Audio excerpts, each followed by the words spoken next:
All right, everyone, welcome to another edition of Bringing in the Experts to Help in Education. Today, I have the pleasure of having Rae Pica as the guest of honor. And today, Rae, I am so excited that you have joined us. Thanks, Jocelyn. I'm glad to be here. It's my second Facebook Live ever. So That is exciting. But you know what? I think it shows that even as adults, we need to continue to push ourselves out of that comfort zone and try new things. And look, now you are second one and you're surviving so far. yeah, I don't want to go solo. I don't think I'll ever get that brave. But yeah, it's Oh, good to have a host. that's right.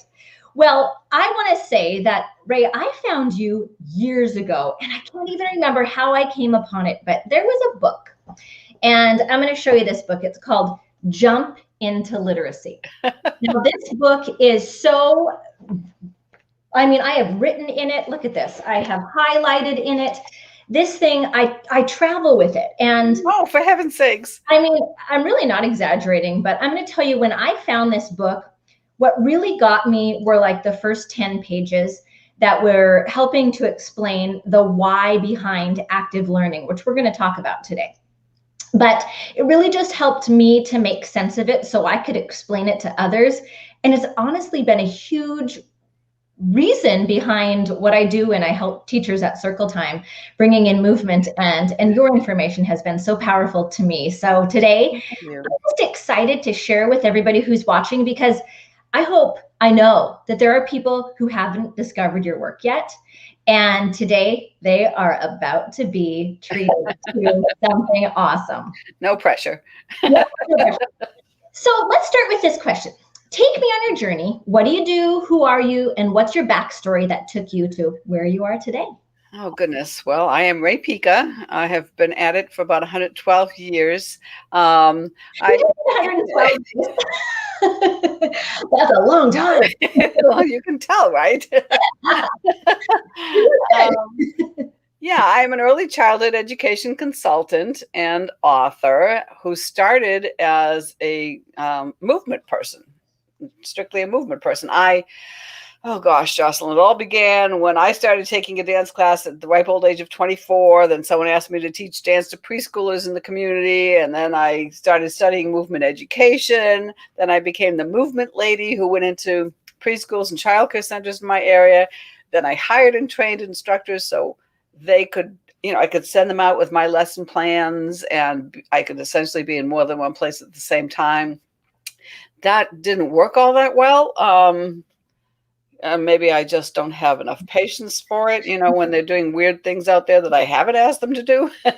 And then my former husband, Richard Gardzina, is a musician composer. And instead of, using music that I bought, I had Richard write the music that I needed. I would say, I want to explore slow and fast. So give me 30 seconds of slow, 30 seconds of fast, then repeat the whole thing. And then I realized that some concepts really needed words. So I started writing the lyrics, and that's when the Moving and Learning series was created. In the beginning, we were standing around the kitchen table, stuffing the lesson plans into plastic sheet protectors and putting them in binders, and yeah.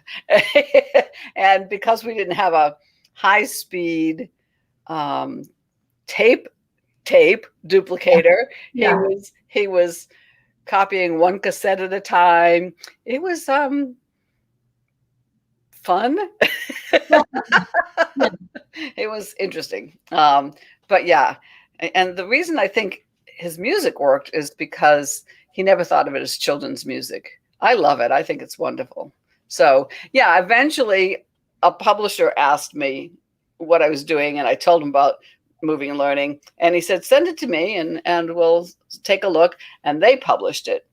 That was a physical education publisher.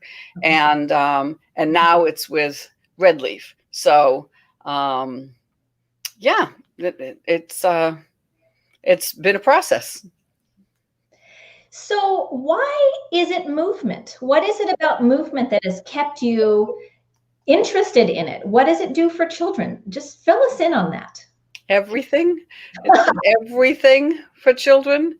I mean, it's such a natural. I just recently wrote a blog post about my transformation from the movement person to, the early childhood consultant who is also advocating for ECE and for children to stay children. But movement and play are synonymous with childhood. It's the same thing. And when you hear as many stories as I hear about movement and play being removed from their lives and what it's doing to the little ones, then you have to keep fighting, So, it's, you and I talked briefly before we went live here, and we don't understand why everybody isn't on the same page, because it's who children are. I mean, I remember decades ago, when I was living in New Hampshire, with a big lawn that ran down to the little lake, and being on my deck, and the house next door had the same thing, and people would rent it, for a week or two during the summer. And I would be out there. Now, I would huff and puff my way walking up that hill from the lake, but the children who were renting next door were able to run up that big hill, which is just a beautiful thing. And I would hear moms say, now, mind you, they were on grass. It was a lawn. Yeah. Don't run. Don't run. They weren't in the grocery store. They weren't in a crowded parking lot. The children were on a lawn. I think that, I don't know, we've always had this propensity to keep them still. And that just tells me we don't, not you and I, that a lot of adults don't understand children or child development. They don't appreciate children for where they're at. So yeah, that need I feel to protect children, to defend childhood has kept me going. And I see, I mean, what does it do for children? Everything in terms of physical, social, emotional, and cognitive development. And that's the piece that a lot of people don't realize, don't get, because people see the mind and body as two separate entities, which is a bunch of baloney. Yeah. So there's a lot already in what you've said. So I'm going to try to unpack it and ask some questions around it. Good luck. So first off, children need to move for movement's sake. Let's just take that. Okay. So we're not going to get yet into the fact that we need to produce results that are going to make our schools know if they're successful or not. Let's just talk about movement for movement's sake. The children running up the lawn. Why is that important for that child? Well, their bones and muscles are still growing, and they need to develop. They need to develop their physical skills, their motor skills. I mean, motor skills might not they do not get the same respect as, say, literacy and numeracy skills. But they are critical in life, and the gross motor skills result in good fine motor skills. And I hear teachers all around the country telling me that children don't have the fine motor skills anymore because we're making them still, from at about the age of 6, they should have developed their proprioceptive and vestibular senses, knowing where their body parts and bodies are in the space around them, and having that sense of balance. And yet they're falling out of chairs in school. One first grade teacher counted, and in 1 week, 41 of her children fell out of their chairs, or it happened 41 times. So maybe not 41 children, but I mean, I doubt if it was one child who fell out 41 times. I mean, it's just not acceptable what we're doing, and so the reason they're not developing those is because they're not getting enough of the kind of movement they need. They're supposed to hang upside down and swing and spin and do all of the things that we say, oh, don't do that, you'll get dizzy, or oh, be careful, because we don't realize how essential. And we've always thought of the brain as more important than the body. You know, the functions of the brain matter more than the functions of the body.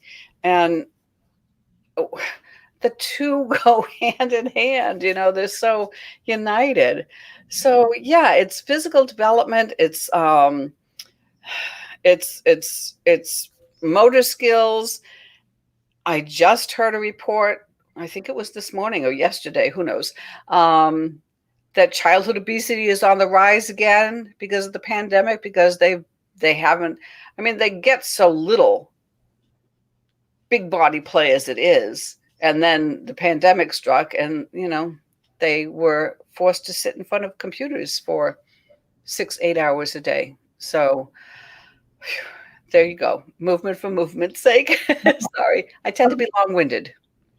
I want you to be. Okay, we're going to park movements for movement's sake. And we're going to talk in a minute about why we need to meet kids where they are naturally, which I believe is moving.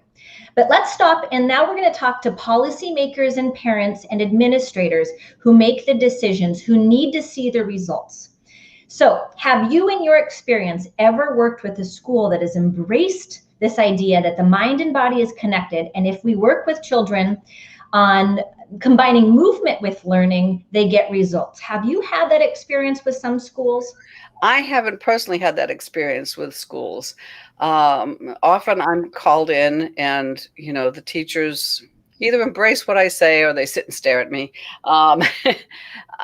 You know, yeah, it can be a tough sell, and when the teachers are being told by administrators and by the school board and by, you know, senators and Congress people, that the children need to sit more and do worksheets and provide evidence of what they're learning, it's hard for them to fight back against that. It's why I created one of my online courses about becoming a champion for play and joyful learning, so that we know how to get that message across. But what was the question? I haven't personally. I mean, I know 40%, the American Association for the Child's Right to Play, which is not something I ever imagined we'd need, estimates that 40% of the elementary schools in this country have eliminated recess. So Dr. Olga Jarrett, and I can't remember, South Carolina, Georgia, what university she's with, did go into schools where the children didn't have recess, and she requested permission for the 4th grade classes. Some were going to, you know, continue without recess, and some had it. And I mean, among other things, she discovered that a 15-minute recess translated into 20 minutes more of on-task time. So these decision makers who are saying we don't have time for recess, they're going against all of the research that tells us how the brain learns. And the brain tells us we need breaks, you know, and that we need the oxygen and the outdoor air and light. I always say it. I guess I'm just going to keep saying Mother Nature gave us everything we need, and we're doing our best to thumb our noses at her like we know better. Yep. You know, the nature's plan. Well, I do know that there are teachers out there who believe that we can teach through movement. Mm-hmm. So let's talk to them, as well as the teachers who don't realize it. And I think this is going to be important, because if you had an administrator, especially those people who are pre-K teachers in an elementary school, they're faced with a situation that often their principal may have never experienced early childhood learning. They don't know what it looks like. So when they walk into the classroom and they see the children moving and jumping and twirling and twisting and touching their toes, at first glance, it looks like chaos. Yes. So what I want you to do is talk us through, let's just take you can take any activity that you think of. So I want you to think of one of your activities in one of your books. And I want you to explain the activity, what the children will be doing, but I want you to then explain what they're learning, so that when that administrator comes in, the teacher is armed with that information that in the end gets everyone to the end goal that we're looking for, but in a way with the child in mind. Yeah. Yeah, no, you're absolutely right. I mean, teachers tell me, they get dinged for those kinds of things by administrators, and it might look like chaos, or God forbid, it looks like just play. They're just playing. So just off the top of my head, I use this example a lot. You ask the children to get into high and low and narrow and wide shapes.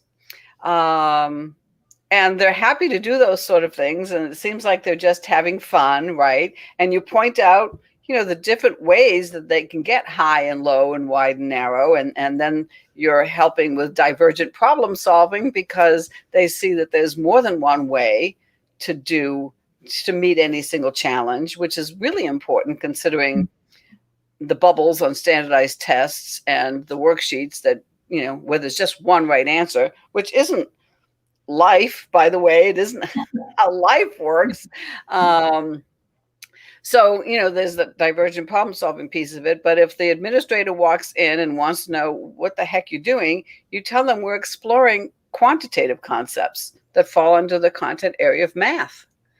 And I'm always telling early childhood educators that they have to know what concepts are being explored so that they can explain them. And if they can also, and it should be easy, relate what they're doing to one of their state standards, I'm sure quantitative concepts are part of it. You had jump into literacy there. So if the children are showing you what it looks like to stomp or slither or stalk like a kitty, after a bird, or I don't know. They're exploring verbs, those action words are verbs. And think about demonstrating the word enormous as opposed to seeing it on a worksheet. They never forget it once they've been it, on a worksheet, it's just a collection of abstract symbols, which is what letters are, a whole lot of them. Yep. But, when they've been enormous, it has some meaning for them and they love it. So they remember it. Absolutely. And, when, of course, an experience is tied to an emotion, we know that that's how the brain remembers more. But I think what's also important for all the educators out there listening, parents, everyone who has children in their lives, it's important to recognize we don't all learn the same way. Right. So when we have a worksheet as a way to learn, or a lecture as a way to learn, that might work really well for a very small percentage of your classroom. But what if we learn this way? What happens with our learners who learn in different ways? Why does this actually catch more of them? What if is my favorite way to start a sentence. What if everybody understood child development? What if we taught the way children learn? Hello. I know. Well, the research shows us that the more senses you use in the learning process, the more information you retain. And that goes for all of us, but it's mostly for young children who are experiential learners, who need to employ as many senses as possible. Confucius said it a gazillion years ago when he said, what I hear, I forget. What I see, I remember. What I do, I know. What I do, I know. I always use the example of me trying to learn a new crochet pattern. Yeah. I can read it till I'm blue in the face. It's not going to mean anything to me unless I'm doing it. And lately I've started saying the instructions out loud so I can hear them as well. Yes, absolutely. And that's that mind and body connection. When I have kids saying poems or singing songs, I'm having them keep the beat at the same time as saying it. And that's, again, it's the motor language connection. It's movement. Motor is movement, moving our hands, moving our bodies. Okay, Rae, we have a situation where there's a lot of learning disabilities. There's a lot of children with sensory processing issues, and social and emotional is going to be huge. It was before, but it's finally getting some press, I should say. And when kids go back into the schools in the fall, many may be returning for the first time. that they've really ever been around children before. So I believe we're going to see a lot of learning issues where children aren't going to like this. You're going to sit, and this is how we're going to learn. So I would like you to speak to the policymakers and all these people that we're looking to talk to as a voice for those children. I want to know, are they misbehaving? Do they need to be diagnosed with something? Is something wrong with these children because they can't sit? Is something wrong with them? I heard a colleague, Jill Connell, say recently that sitting is the ultimate level of balance. And balance is something we acquire, so making a child sit still goes against everything that nature intended for them, everything the research shows us. And when they fidget, then movement is too often seen as misbehavior. And that's actually something I address in another one of my, you don't always see the link between my weird online courses, transitions, behavior. What does movement have to do with them? Aha. Pretty much everything, if we understand child development and we understand and love children and allow them to be children, we'll have fewer behavior challenges.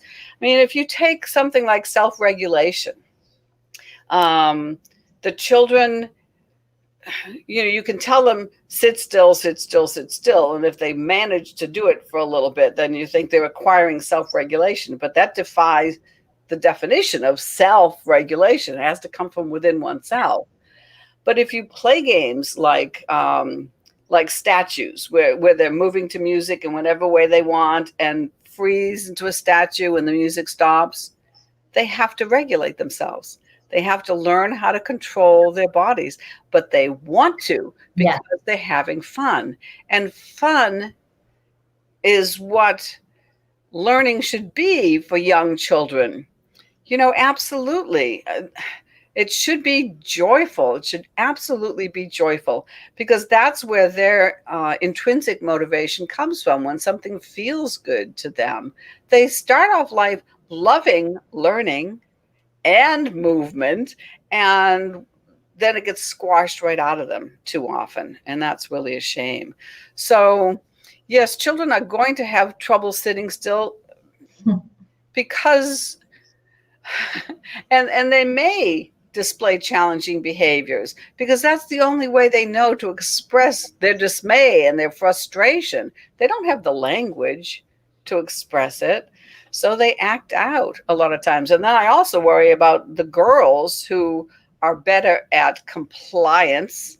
And I think, is that what we want to teach girls, to become compliant human beings? I don't think so. If I had the chance to talk to a policymaker, I would probably polish up the speech a little bit because I get so wound up. Yeah.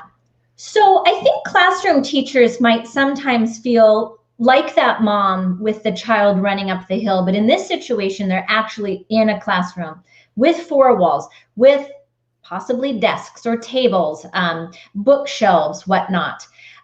It can maybe feel a little bit like chaos. And I'm wondering what sort of ideas you might give them in order to get to the place that the children are able to do some of these activities and not, lose their mind because they've actually finally had a chance to stand up and they're not outside. So what could you tell a teacher to say, it might not look great the first time, it might be difficult the second time, stick with it? Any tips with just classroom management in general? Yeah, one thing I do is I always did a lot of personal space activities with the children, pretending they would either be on a carpet square or inside a hula hoop, and imagine the space around them was a giant bubble, and they could paint the inside of the bubble any color that they imagined painting it. And it requires them to really understand the space around them. And then if you do an activity like the shrinking room, where they either hold their hands out to the side or they hold their hoop up around their waist, and you act as the wall, and they cannot go beyond you because you're a wall. So their goal is to move around the space available to them without touching one another's hands or hoops. And you shrink the room a little bit at a time, but you don't shrink it to the point where they can't manage the challenge. They still have to succeed at the challenge. So it teaches them that they have their own personal space. And I mean, this is a process. They have their own personal space, but they also take it with them, and everybody else has their own personal space too. I use a signal, 2 fingers held in the air, or the timeout sign from sports, to let them know it's time to stop, look at me, and listen for what comes next. So stop, look, and listen. I don't want them to make noise, but I allow them to make sound, because I don't think really you can have movement without any kind of sound. So we have to accept that sound is part of it. But I think the personal space activities, and having respect for their own and one another's is really helpful. And then if a child has problems with that, that's something that they really need to work on, if they're bumping into everybody and everything else. So I do have personal space activities in a free ebook. I've got a library of 19 ebooks at this point, free resources for early childhood professionals.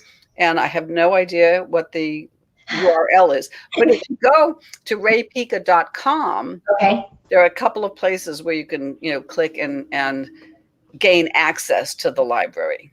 Okay, I'm just going to drop raepica.com to at least get people started as a place to discover your work.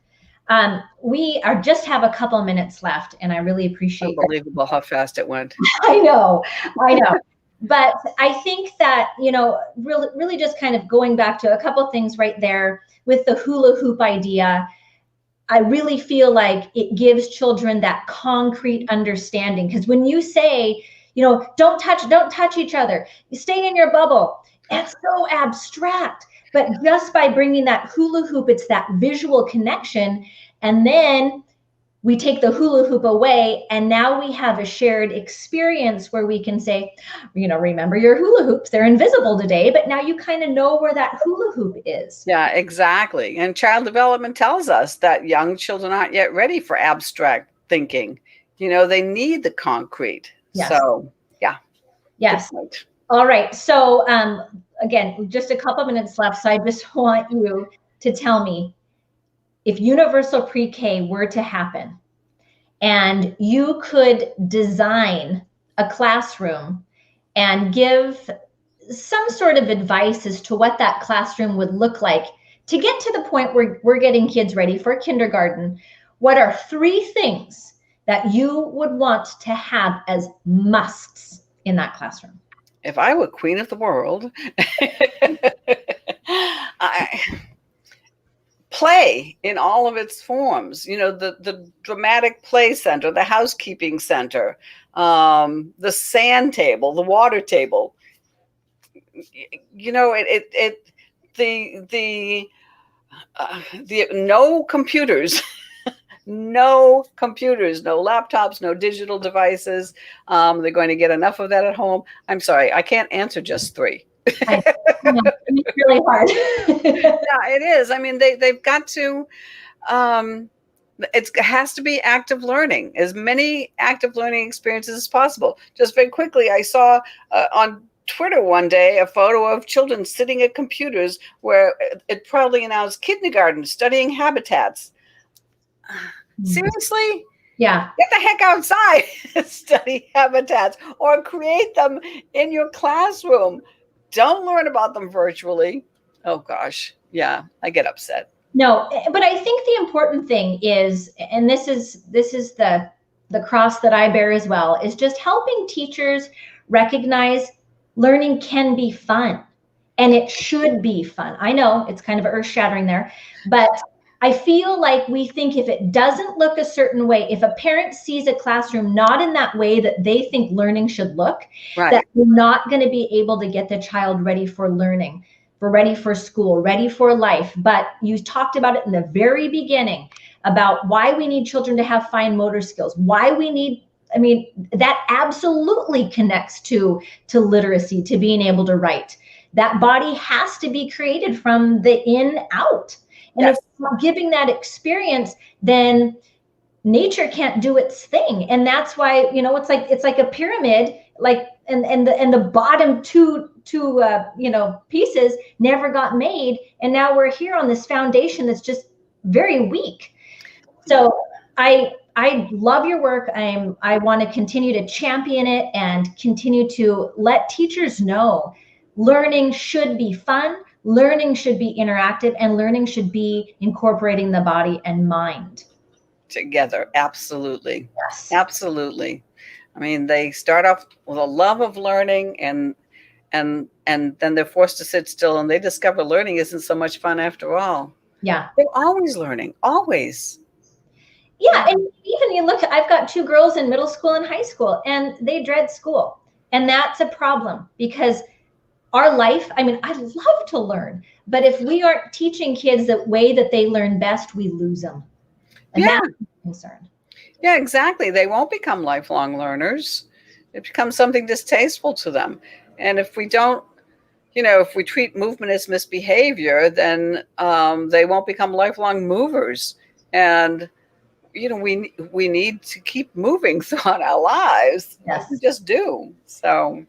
Absolutely. Absolutely. Well, let's all go out, get our kiddos moving, get them exploring, learning about shapes by finding things on walks through nature. So much more than just taking that worksheet or giving that lecture. So, worksheets. You know, Rae, it's a problem, but I think teachers need to be empowered with the language and know that it works. Yes. And they'll get the results. When the kids aren't misbehaving, they're actually smiling. Yeah, we want them happy, don't we? We do. That's So Rae, thank you again. And for everyone who's watching, whether you are tuning in and watching the replay or you watch live with us today, thank you so much. And get out there and, hey, move too. Even though you're an adult, we need to move as well. I went for my walk this morning. Oh, good. All right. Well, thanks so much. Thanks, Jocelyn. Bye-bye. Bye.